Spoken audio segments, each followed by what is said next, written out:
మనస్సును లొంగ తీసుకోవటానికి ఇతరులు సాధనోపాయాలు మాత్రం చెప్తుంటారు, ఎవరికో చెప్పినట్టు చెప్తుంటారు. వారిని సాధించాల్సింది తానే అయి ఉన్నాడు. గురువులు, శాస్త్రములు, భగవంతుడు దారి చూపుతారే కానీ నడవలసింది తానే కదా. శ్రీకృష్ణునకు సమీప బంధువు సఖుడు, నా మనస్సు సరిగా నిలిచటం లేదు మహానుభావ అని అర్జునుడు అడిగాడు. నేనేమి చేతును అర్జున, నువ్వే అభ్యాసంతో దాన్ని లొంగ తీసుకో అన్నాడు. నేనేం చేస్తాను మనస్సుని,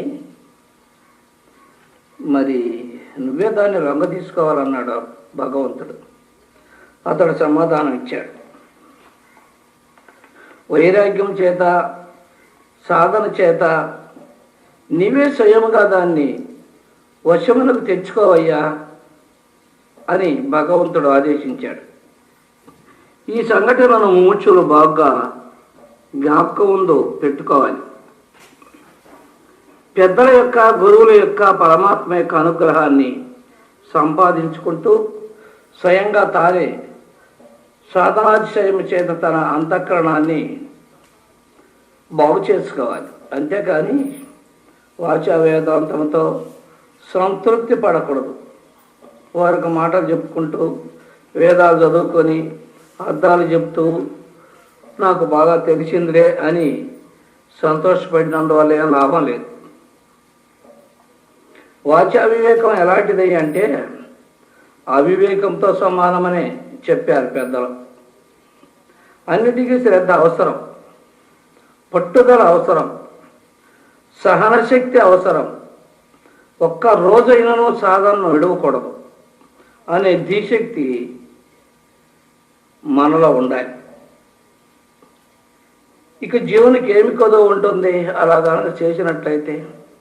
అచిరకాలంలోనే అతడు నారాయణుడై చెందగలడు.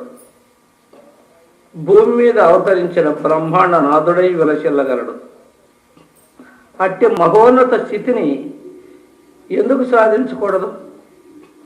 కావున సోమరితనాన్ని, అలసత్వాన్ని విడనాడి పరమాత్మ సాధనను పట్టుదలతో ఆచరించాలి.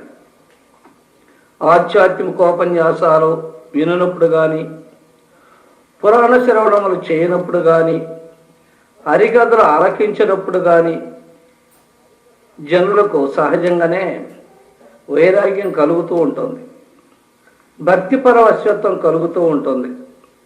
కానీ ఎక్కువ మందికి అది పాల పొంగు వలె వస్తుంది, పొంగు వస్తుంది, నీళ్లు చల్లిన వెంటనే అడిగిపోతుంది. వక్త తన భాషను ముగించేసరికి శ్రోత వినేవాడు తన వైరాగ్యమును కూడా వదిలిపెడుతూ ఉంటాడు. ఉపన్యాస స్థలం వదిలి ఇంటికి వెళ్ళే వరకైనా దానికి ఆయుర్దాయం ఉండదో ఎవరికి తెలియదు. ఎవరో చెప్పినట్లు గురువు ఇచ్చిన దాన్ని గురువుకే ఒప్పగించినట్లు ఉంటుంది. దీనికి పురాణ వైరాగ్యం అంటారు. ఇటు తాత్కాలిక ఆవేశాలు సాధకులకు, ముముక్షువులకు తగవు. ఇవి వైకుంఠ భక్తి, విరాగము, మహాత్మల వాక్యములను వినటం వలన హృదయంలో పుట్టుకొస్తాయి. వారిని కడు జాగ్రత్తతో కాపాడుకొని వృద్ధి పొందింపజేసుకోవాలి, కానీ వదిలిపెట్టకూడదు. జన్మ సాఫల్యము పొందాలి. మరి ఆధ్యాత్మిక రంగంలో సోమరితనానికి ఏమాత్రం కూడా చోటీకూడదు. పరమాత్మ సాధన నిప్పులతోటి చెలాటం వంటిది, బెబ్బులతోటి యుద్ధం వంటిది. ఏ ఒకంత అజాగ్రత్త చూపినప్పటికీ పొంచి ఉన్న మాయ అమాంతముగా మీదపడి జీవుని భవసాగరంలో ముంచివేయను. ఈ సామాన్యమైనది కాదు ఈ మాయ. దీపం ఎప్పుడు ఆరిపోతుందా అని కనిపెట్టుకొని చూస్తుంది మాయ. చీకటి దీపం ఎప్పుడు ఆరిపోతుందో వెంటనే వచ్చి నెత్తిన పడుతుంది చీకటి. అట్టనే ఈ మాయ కూడా. వివేకాన్ని ఎప్పుడైతే మనం తప్పుదమానివి 100 కళ్ళతో ఎదురు చూస్తూ ఉంటుందట మాయ. ఎప్పుడైతే మనం కొంచెం సందుపోయామో వెంటనే వచ్చి మీద పడుతున్నట్ట ఈ మాయ. తత్వవిచారణ యందు, ఆధ్యాత్మిక సాధనల యందు మందత్వము, సోమరితనము పనికిరాదన్నాడు. సోమరితనమే మరణమని భగవంతుడు సనత్కుమారుడు చెప్పాడట. కాబట్టి ముముక్షులందరూ కూడా తన లక్ష్యముకు పరమాత్మ సాక్షాత్కారం చేకూరు వరకు వెనుక చూపు లేకుండా వైరాగ్యాది సాధనల్ని శీఘ్రంగా అభ్యసించు ఉండాల్సిందే. ఇంకా చాలా సమయం ఉన్నదిలే అని ఏమరపాటు కలిగి ఉండరా. మనం ఆటోమేటిక్ సిస్టమ్ ఒక యంత్రాన్ని తీసుకున్నాం. అది సరిగ్గా పని చేయలేదనుకో మనం కష్టపడతాం. అది సరిగా పనిచేసేంత వరకు దాని సాధన వదిలిపెట్టకూడదు. ఎక్కడ దీనికి అపాయంగా జరిగింది, ఎక్కడ దీనికి పొరపాటు జరిగింది, ఎక్కడ ఏ తీగ నష్టమైంది, దాన్ని తెలుసుకొని జాగ్రత్తగా అవన్నీ అతికించుకొని ఆ చక్రాన్ని తిప్పి కనుక వదిలిపెట్టి స్టార్ట్ చేస్తే అది ఇక్కడ మనం తిప్పకుండానే తిరుగుతూనే ఉంటుంది. అది ఆటోమేటిక్. ఒక మంత్రాన్ని ఒక టేపు చేసామనుకో, ఆ మంత్రం 24 గంటలు అదే మంత్రం వస్తూనే ఉంటుంది. అది ఆటోమేటిక్ అంటారు. ఆ విధంగా జరిగేదాకా అంటే ఆత్మస్థానం మనకు దొరికే వరదాకా, ఆత్మశక్తి మనకు అందే వరదాకా, ఆత్మ సాక్షాత్కారం మనకు అయ్యే వరదాకా ఈ సాధనల్ని సోమరితనం చేత కొంచెం వదిలిపెట్టినా మాయ కమ్ముకుంటూనే ఉంది. మళ్ళీ ఆ మాయను విడగొట్టుకునేటప్పటికి కొంత టైం పడుతూనే ఉంది. మాయను విడగొట్టుకొని మళ్ళీ ఆత్మ సాన్నిధ్యాన్ని చేరేటప్పటికి సాలిపోతుంది. దగ్గరకు పోయేటప్పటికే సాలిపోతుంది.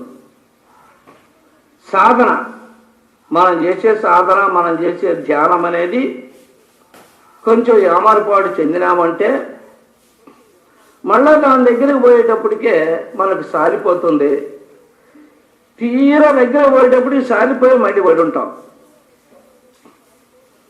మరో రోజు మళ్ళీ అక్కడ పోయేటప్పటికే సారిపోతుంది. అలా కాకుండా ఒక్కసారైనా సాలిపోయినా సరే ఏమన్నా కానీ పట్టుదలతో మంచి శ్రద్ధ కలిగి ఆసక్తి చేత దాంట్లో పొయ్యేవారు దాకా మనం ఆ పట్టుదలను వదిలిపెట్టకూడదు. ఆత్మను ప్రత్యక్షంగా కంటితో చూచి అది కనపడి తెలుసుకునేంత వరకు మనం దాన్ని వదిలిపెట్టకూడదు. అప్పుడు కొంతవరకు సాధించిన వాళ్ళం అవుతాం. తర్వాత కొంచెం వెనక తగ్గినా మళ్ళీ ధ్యానంలో కూర్చున్నప్పుడు వెంటనే దాంట్లోకి వెళ్ళిపోతాం. కానీ దాంట్లోకి వెళ్ళిపోయేంత వరకు, అది కంట్లో పడేంత వరకు, అది సాక్షాత్కరించే వరకు మాత్రమైనా మనం అశ్రద్ధ చూపకూడదు, సోమరితనం వేయకూడదు, సాలిపోయిందని పడుకోకూడదు. సాలిపోతే సాలిపోయిందిలే, ఏకాడికి దాన్ని చూచి కావాలి, తెలుసుకొని కావాలి. ఈ పట్టుదల ఉంటే మనకి ఈ సోమరితనం ఉండదు. ఈ శరీర నొప్పులు బాధలు కూడా సమసిపోతాయి. దాని మీద ఆసక్తి చేత ఈ నొప్పులు మనకు తెలియకుండా పోతాయి. శరీర ఆయాసం మనకు తెలియకుండా పోతుంది. దాని మీద శ్రద్ధ ఎక్కువగా ఉన్నప్పుడు, ఎక్కువైనప్పుడు ప్రేమ, ఆ విధంగా మనం పట్టుదలతో సోమరితనం లేకుండా ఆత్మసాక్షాత్కారాన్ని పొందాలి మొట్టమొదట. ఇక అక్కడి నుంచి సులభమే, అది త్వరగానే చేరుకుంటాం. ఇక నా నుంచి మనం సోమరితనం వేయలేము. ఇక శరీరం సోమర్తనానికి పడదెక్కన. ఎప్పుడైతే ఒక్కసారి ఆత్మను సాక్షాత్కరింపజేస్తుందో రెండవసారి వెంటనే దాన్ని చూడాలని ఆకాంక్ష కలుగుతుంది. సోమర్తనం దగ్గరికి రాదు. జీవుడా లే, ఎన్ని జన్మలి తమోమయమైన జీవితాన్ని మాధ్యాల కిశోరము పిల్ల కళ్ళు తెరవనంత వరకు తల్లి దాన్ని బుట్టలో నుండి తట్టలోనికి, తట్టలో నుండి బుట్టలోనికి మార్చినట్టు జ్ఞాననేత్రం వికసించనంత వరకు ఓ జీవుడా, ప్రకృతి చేత నీకు ఈ జన్మ పరంపర తప్పదు. నీవు తెలుసుకున్నంత వరకు మాయా ప్రభావముచే దుఃఖము తప్పదు నీకు. నువ్వు శరీరాయాసమైన బాధపడుతున్నావేమో, ఈ బాధను నువ్వు లెక్క చేయవద్దు. తాపత్రయాలు తప్పవు, జనన మరణాలు తప్పవు, చావు పుట్టుకలు తప్పవు. కావున ఈ మహోన్నత అవకాశాన్ని నీవు జార విడుచుకోవద్దు. ఈ మహోన్నత అవకాశం ఏంటిది? మానవ జన్మే. ఈ జన్మ మళ్ళా వస్తుంది అనేది ఎవరికి తెలీదు, నాకు తెలీదు, నీకు తెలీదు. కాబట్టి ఈ మానవ జన్మ ఉన్నప్పుడే నీవు వెనక్కి తిరగొద్దు పాబందరికి అని దానికి చెప్పి ధైర్యం చేత సోమరితనం లేకుండా ధీమంతుడై ఆత్మ సాన్నిధ్యాన్ని చేరుకోమంటున్నాడు. తాపత్రయాలు తప్పవు, జనన మరణాలు తప్పవు. కావున ఈ మహోన్నత అవకాశాన్ని నీవు జార విడుచుకున్నావంటే అజ్ఞాన నిద్ర ఉండి మేలుకోవటం చాలా కష్టం అవుతుంది. కాబట్టి అనుభవజ్ఞులైన మహాత్ములను సేవించి జన్మ తరుణోపాయాన్ని శీఘ్రముగా వెతుక్కొని ఆత్మసాక్షాత్కారాన్ని తెలుసుకో. వేదమాత కరుణతో బోధిస్తుంది. ఆత్మజ్ఞానమును పొందనిచో తన నిజస్వరూపాన్ని గురించిన పరిజ్ఞానం తెలుసుకోనట్లయితే అంధకార పరిపూర్ణములకు అసురలోకములే జీవులకు గతి అని ఉపనిషత్తులు కూడా చెప్తూ ఉన్నాయి. ఆత్మను మరిచిన వారికి, దేహమే నేనను భ్రాంతిలో దొర్లాడు వారికి కనుచూపు మేరలో మహా దుఃఖములు కాచుకొని ఉంటాయి.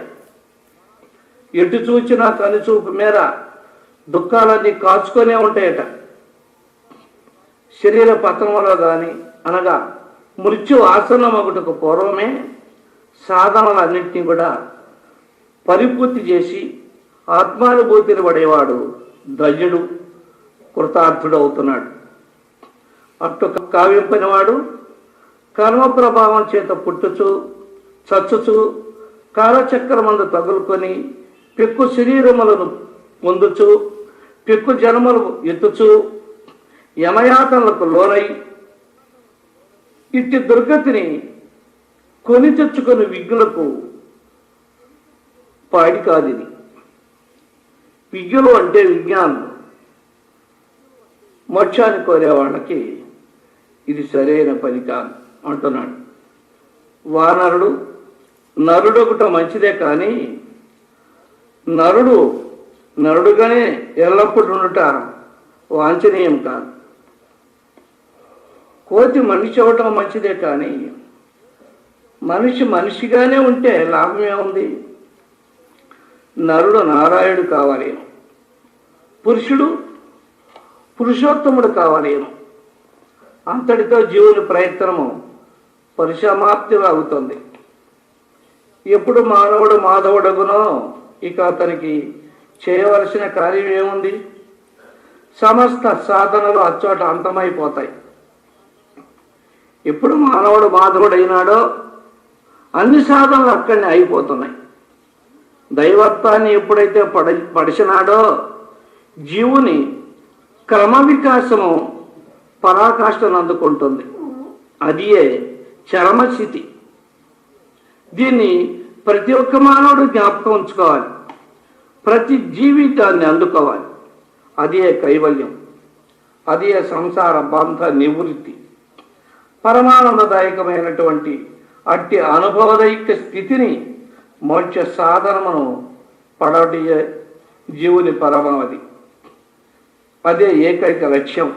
అయితే బహుజన జన్మార్జిత దృశ్య వాసన బలము చేత మనస్సు శీఘ్రముగా లొంగదు. అందరకు శిక్షణ చాలా అవసరం. అంటే ఏంటిదా శిక్షణ అంటే కొన్ని నియమములు, కొన్ని వ్రతములు, కొన్ని సాధన పద్ధతులు అవలంబించాలి. మొట్టమొదట నియమాలు పెట్టుకోవాలి, కొన్ని వ్రతాలు పెట్టుకోవాలి. ఉపవాసాలు చాలామంది ఉంటున్నారు చూడండి. ఏకాశని, శనివారమని, గురువారమని, శుక్రవారమని, సోమవారమని ఇలా కొన్ని వ్రతాలు చేస్తుంటారు. కొంతమంది ఉపవాసాలు ఉంటుంటారు. వాళ్ళ మనస్సు వంగి మెత్తబడిపోతుంది, కాఠిన్యం అనేది వదిలిపెడుతుంది. ఇట్లా కొన్ని సాధన పద్ధతులు అవలంబించాలి. అకుంఠితమైన దీక్షతో వారిని కార్యాన్వితం చెయ్యాలి. మన పూర్వీకులందరూ కూడా ఏకాదశి వ్రతము, మౌన వ్రతము, కార్తీక వ్రతము, మాఘ వ్రతము, చాతుర్మాసి వ్రతము మనకు వ్రతాన్ని సృష్టించారు. దేనికి? మనస్సు లొంగటానికి, మనస్సులో ఉన్న మాలిన్యం తొలగటానికి, మనస్సు మెత్తబడటానికి. వాళ్ళని దీక్షతో కొనసాగించినట్లయితే మనస్సుపై గొప్ప విజయాన్ని మనం సాధించవచ్చు అని వాళ్ళు మనకు బోధించారు. అట్టి ప్రముఖ వ్రతములలో చాతుర్మాస్యం ఒకటి. చాతుర్మాస్య వ్రతం అనేది ఆషాఢశుద్ధ ఏకాదశి నాడు ప్రారంభమవుతుంది. దానిని తొలి ఏకాదశి కూడా అని కూడా అంటాం, శయనేకాదశి అని కూడా అంటాం. ఎందువల్ల అంటే శ్రీ విష్ణు భగవానుడు ఆ దినమున యోగ నిద్ర యందు ప్రవేశించినట. దానికి శయనేకాదశి అని పేరు వచ్చింది. ఆ ప్రకారం విష్ణువు యోగ నిద్ర యందు 4 మాసములుండి మరల కార్తీక శుద్ధ ఏకాదశి నాడు లేచునట. ఆ దినమునకు ఉత్తానైకాదశి అని పేరు వచ్చింది. కావున ఈ 4 మాసములు అతి పవిత్రమైన సమయం. వాతావరణమును అప్పుడు చాలా చల్లగా ఉంటుంది. కావున ధ్యానమునకు చాలా అనుగుణ్యంగా ఉంటుంది. అందుచేత ముముక్షువు తీవ్రతర సాధనలు గావించవచ్చు. పూర్వకాలమున సాధువులు, సన్యాసులు కొంతకాలమే ఏకాంతముగా చక్కగా తపస్సును ఆచరించి నియమనిష్టలు గలవారై పరమార్థానుభూతి పొందారు. తదుపరి దేశంలో సంచారం అనొచ్చు గృహస్థులు ఉన్న వారికి ఆధ్యాత్మిక బోధలు చెప్పుతూ ఈ 4 నెలలు వర్షాకాలము, చలికాలం అగుడి చేత సంచారమునకు ప్రతిబంధముగా ఉండుట వలన వారు తమ ప్రయాణములను విరమించి ఎక్కడో ఒక చోట నిలకడగా ఉన్నవారై అతడి జనులకు దైవతత్వాన్ని ప్రబోధించుచుండేవారు. అది చాతుర్మాస్య కాలం. చాతుర్మాస్య వ్రతమును సాధు సన్యాసులే కాకుండా గృహస్థులు, బ్రహ్మచారులు అవలంబించవచ్చును. కానీ ఎవరైనాను ఈ 4 నెలలు బయటి సంచారమును విరమించి ఒకచోట చక్కగా భగవద్ధ్యానాదులను గావించవలేను. ఈ వ్రతాన్ని ఆచరించేవారు ఆ 4 నెలలు ఎక్కడకును వెళ్ళక దీక్షతో ఆధ్యాత్మిక సాధనను అమలుపరచాలి. భగవతత్వ విచారణ ఎందే కాలం గడపాలి. కాలమును వృధా చేయరు. ఏదియో యొక్క పరమార్థ కార్యమును చేస్తూ ఉంటారు. బోధనాశక్తి గలవారు ఇతరులకు ప్రబోధిస్తూ ఉంటారు. కొందరు ఈ 4 నెలల్లో కొన్ని నియమములు పెట్టుకుంటారు. కొందరు ఆహార సంయమం కావిస్తూ ఉంటారు. జిహ్వను జయించినట్లయితే సమస్తమును జయించినట్లే. కావున నాలుకను అరికట్టుడికై రుచులను తగ్గించుకుంటారు. తమకిష్టమైన పదార్థములను తినకుండా నిషేధిస్తూ ఉంటారు. కొందరు పప్పులో ఉప్పు మానివేయుదురు, మరికొందరు పాలలో చక్కెర మానివేయుదురు, కొందరు కొన్ని రకముల కూరలను విసర్జించుచుందరు. ఇదంతా జఫేంద్రియ సంయమం కొరకై ఏర్పడింది. ఈ ప్రకారం ఆ 4 నెలలు చక్కని ఇంద్రియ సంయమం చెల్లించుతూ ఉంటారు. అయితే ఇది మాత్రమే చాలదు.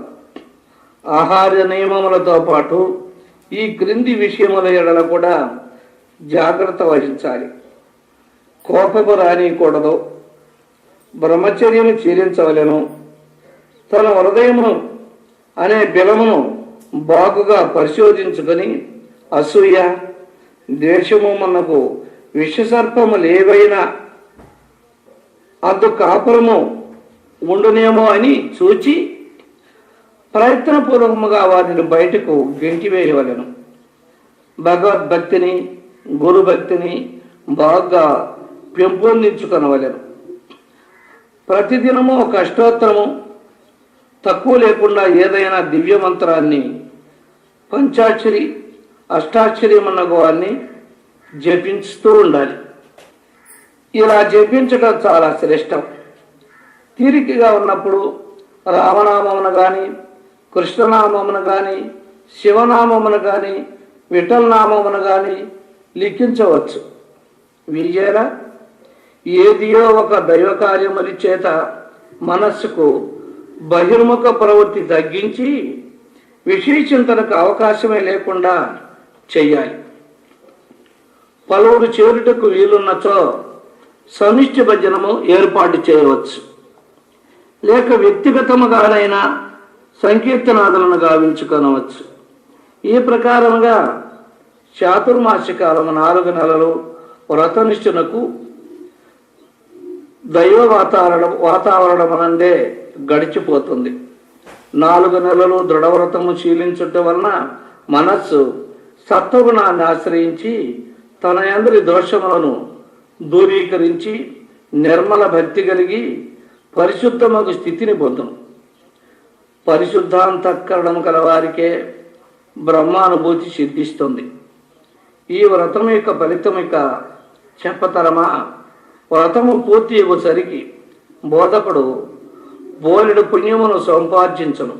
ఇదంతయు జీవుని లక్ష్య సాధనకు అనగా బ్రహ్మ సాక్షాత్కారమునకు మిక్తముగా ఉపకరిస్తుంది. 1 ఉదయమున 4 గంటలకు పడక నుండి లెమ్ము, అది బ్రహ్మ ముహూర్తం. భగవద్ధ్యానమునకు మిక్కిలి అనుకూలమైన సమయం. 2 తూర్పు ముఖముగా కానీ లేక ఉత్తరముఖముగా కానీ పద్మ లేక సిద్ధ లేక సుఖాసనమున 1-2 గంటల వరకు జపధ్యానమునందు కూర్చుండము. కాల వ్యవధిని కాలక్రమముగా 3 గంటలకు అధికము చేయి. బ్రహ్మచర్యమును ఆరోగ్యమును కాపాడుకొనుటకు శీర్ష సర్వాంగాసనములను వేయము. నడుచుట మున్నకు తేలికైన శరీర వ్యాయామములను సక్రమముగా జరుపము. ఒకంత ప్రాణాయామమును చేయము. 3 నీ అభిరుచి లేక ఇష్టమునకు అనుగుణ్యముగా ఓం నమో నారాయణాయ, ఓం నమ శివాయ, ఓం నమో భగవతే వాసుదేవాయ, ఓం శరణం భవ, ఓం సీతారాం, ఓం శ్రీరామ్, హరి ఓం అను మంత్రములను కానీ లేక గాయత్రి మంత్రమును కానీ 108 సార్లు అంతకు అధికముగా కానీ జపము చేయి. 4 సాత్విక ఆహారమును భుజింపము, మితాహారమును అవలింపము.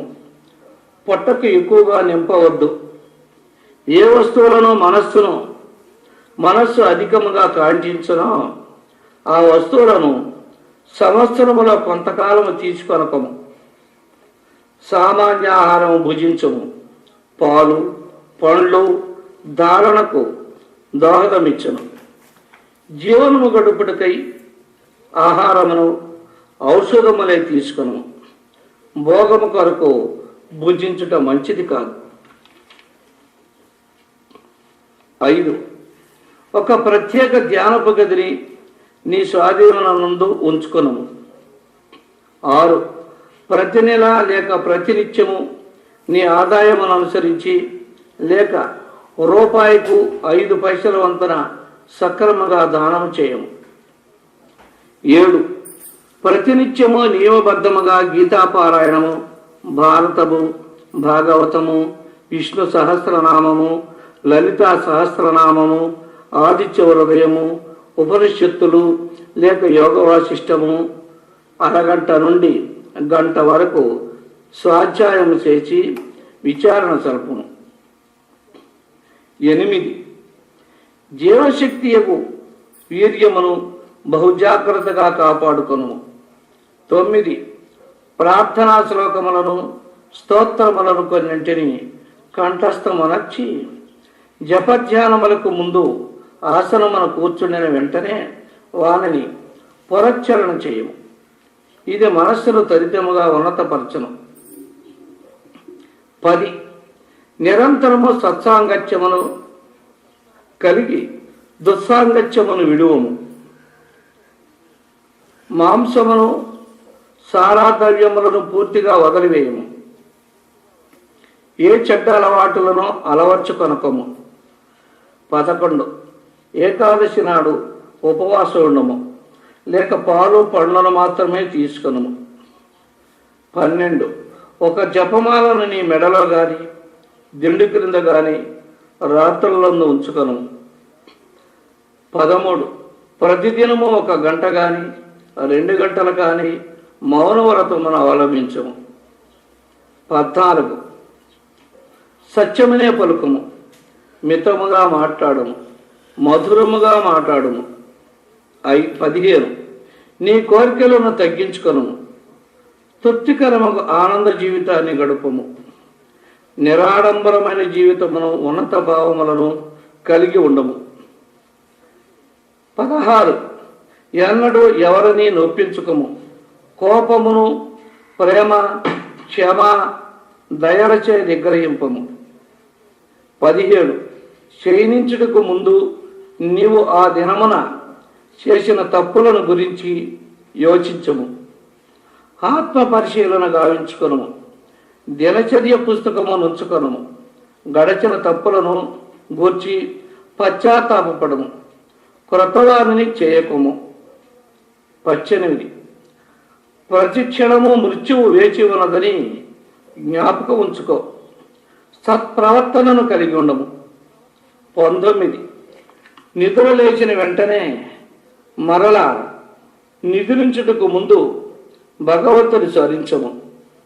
నీ సర్వస్వమును భగవంతునికి అంకితము చేయము. 20 అనంత విశ్వములో ఈ భూగోళము ఒక చిన్న నలుసుగా భావించి అహంకారమును దిలిపివైచి నీ సిరి సంపదలను గొప్పగా భావింపగా ఈ విశ్వమునకు కర్తకును ప్రభువైన పరమాత్మ ఎడల భక్తి ప్రపత్తులు కలిగి ఉండము. కొందరు సాధకులు గురువుల యుద్ధకు వెళ్ళి, మహాప్రభో, ధ్యానకాలమందు మా మనస్సు ఏకాగ్రముగా నిలుచుటలేదు, పరిపరి విధములుగా ఆలోచనలు చేయిస్తూ ఉంది, దైవమునందు స్థిరత్వము పడయుటలేదు, ప్రపంచములో ఎక్కడెక్కడనో ఉన్న వస్తువులపైకి రాలిపోతుంది, వానిని గూర్చే తలపోస్తుంది, లేనిపోని సంకల్పములు చేయిస్తుంది, దీనికి నివారణోపాయం సెలవిండు అని అడుగుతున్నారు. మనస్సులకు అరికట్టుటకు ఏదైనా మార్గమును చూపించమని వాళ్ళని ప్రశ్నిస్తూ ఉంటున్నారు. ఇతరుల మాట అట్లుండనిమ్ము. సాక్షాత్ అర్జునుడే తన గురువుకు శ్రీకృష్ణ పరమాత్మను ఈ ప్రశ్న అడిగాడు. రణరంగ మన శ్రీకృష్ణుడు అనర్గళముగా గీతాబోధన గావించుచుండగా అర్జునుడు మధ్యలో గురుదేవుని ఈ ప్రకారంగా ప్రశ్నించాడు. మహాత్మా, ఎన్నియో ధర్మరహస్యములను తాము చెలవిస్తున్నారు, పరమానందంగానే ఉంది, కానీ ఆచరణలోకి వచ్చినప్పుడు నాకు ఒక గొప్ప ప్రతిబంధకము కలుగుతున్నది. మనస్సు మహాబలవంతమైనది, చపలమైనది, వాయువును అరికట్టుట కంటే కూడా దానిని నిగ్రహించుట కష్టతరంగా ఉంది. అట్టి మనస్సును దారికి తెచ్చుడికి ఏదైనా ఉపాయం సెలవిండు అని అర్జునుడు భగవంతుడిని అడిగినాడు. శిష్యుని వినయాన్విత పరిప్రశ్నకు గురుదేవుడు చక్కని సమాధానం చెప్పాడు. నాయన, కంగారు పడవద్దు. మనస్సు వాస్తవముగా చపలమైనదే, కానీ 2 ఉపాయముల చేత దానిని నిగ్రహించవచ్చును. మొదటిది అభ్యాసము, రెండవది వైరాగ్యము. ఈ అభ్యాసం చేత, వైరాగ్యం చేత ఈ మనస్సును అరికట్టవచ్చు. సాధన రంగమున ఆహారం యొక్క స్థానము